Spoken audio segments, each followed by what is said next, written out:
Hello everyone, welcome to another DailyJim. Today is Monday, June 24th, 2024. I am recording from a place called the Topography of Terror. It is a museum in Berlin, Germany, where many of the Gestapo and other Nazi party planning operations took place. So they've turned it into a museum dedicated to what happened with Nazism and also the precursor to it, what happened with the Weimar Republic and how it got to that point. So today what I want to talk about is the precursors to war, or maybe a better title is Conflict Doesn't Appear Out of Nowhere. It comes from somewhere. I'll figure out a better title later.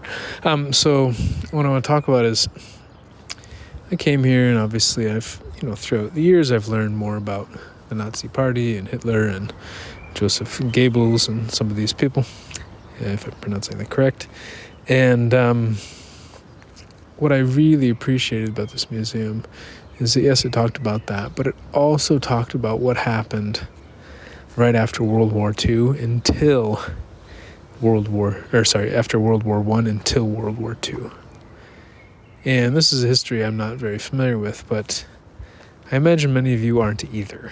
So, did you know that between the period, I think it was like 1918 or so, 1919, I think when the Weimar Republic came in, and in like the mid-1930s when the Nazi Party came in, that there were multiple coup attempts, I think they called them putsch, like putches, and that there were also multiple assassinations of political figures, and not just political figures that were high at the top, but also lower level and other sorts of figures. Did you know that?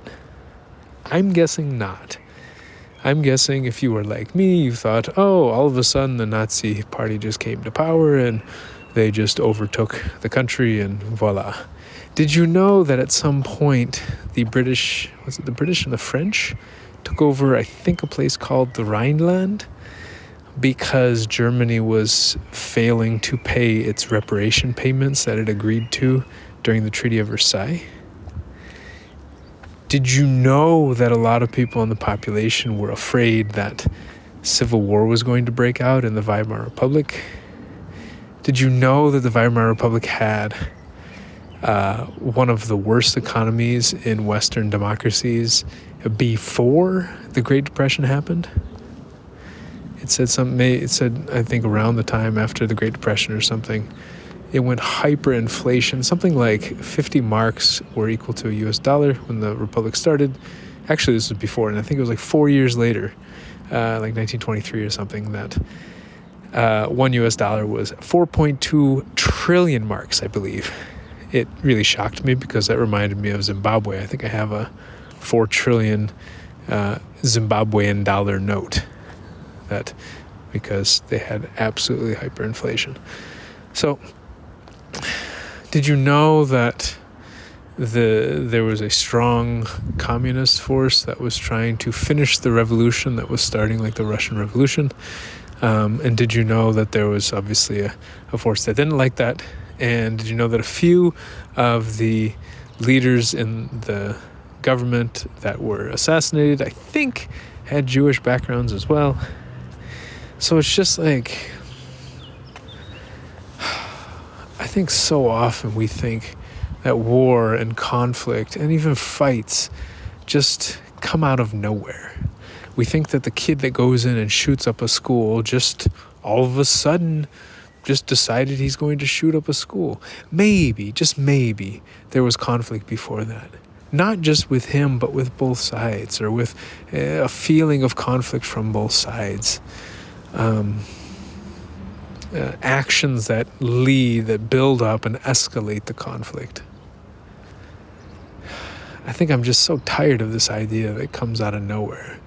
And honestly, I'm a bit worried reading some of these things and talking about the far left and the far right, and how groups became more extreme and started calling each other names, and if somebody was fraternizing with the other side, then they automatically became a traitor. And so much so that I think at one point, I think it was during the war though, but like 2 women, I think, slept with French prisoners of war or something, and then they marched them out in the streets, shaved their heads, and humiliated them publicly for doing so, because they were fraternizing with the enemy, the traitor. And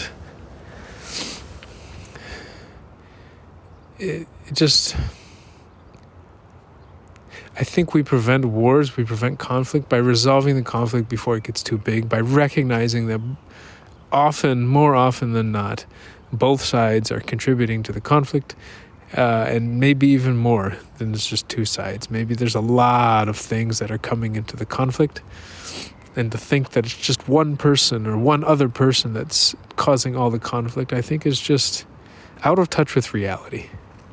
I think it is an emotional projection that most of us do when we feel very angry, and we assume that one simple thing, we get very focused on one thing, causing the bane of our existence. I think I'm using that correctly.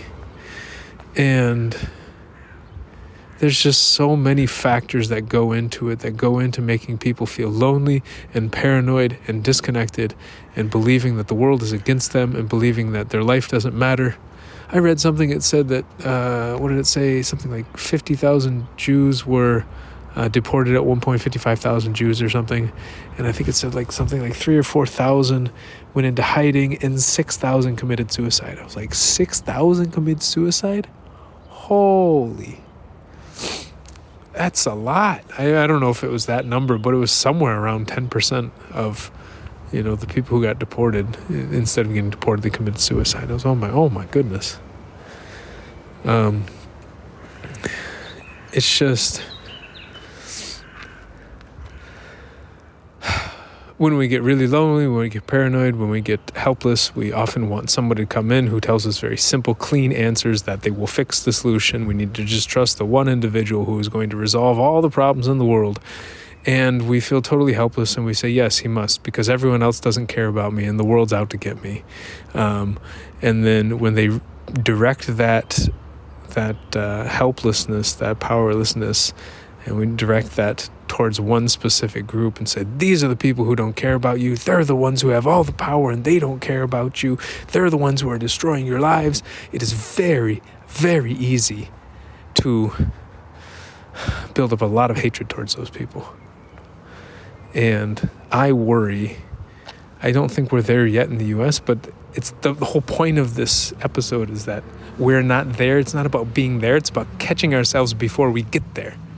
It's about realizing on a simple human level, it's about realizing I'm getting angry before I punch somebody in the face, and recognizing and paying attention and asking questions, why am I feeling so angry? What's going on with me?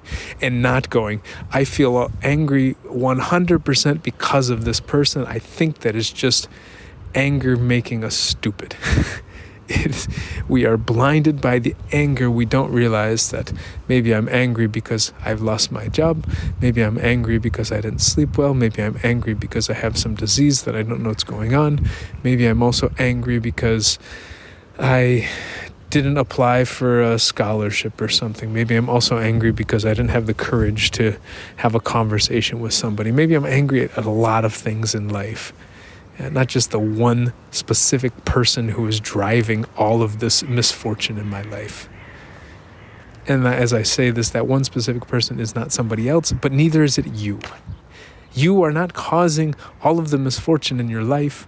You are not a failure. You are not a bad person. You are trying your best, and I wish more people would tell this to you. And I wish you hear it enough that you start to believe it.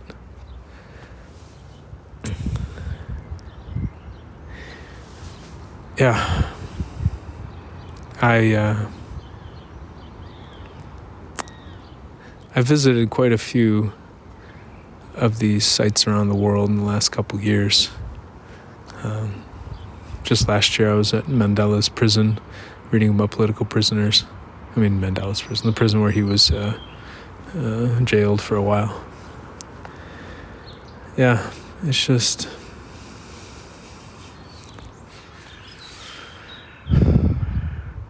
I hope messages like this, I hope episodes like this help awaken something in you to realize that most human beings are trying their best. We don't know what's going on, and often when we don't know what's going on, we blame somebody, whether that's somebody else or whether that's ourselves. And often it's both, but we often just don't admit how much we blame ourselves.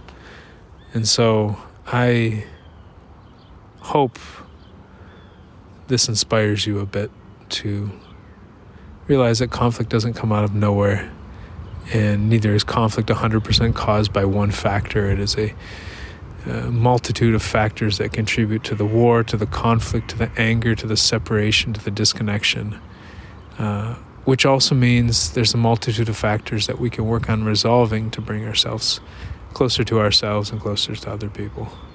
So on that note, I hope you could hear well. There's some cars going by and some birds, but I figured I'd record from the place. So talk to y'all soon. Bye.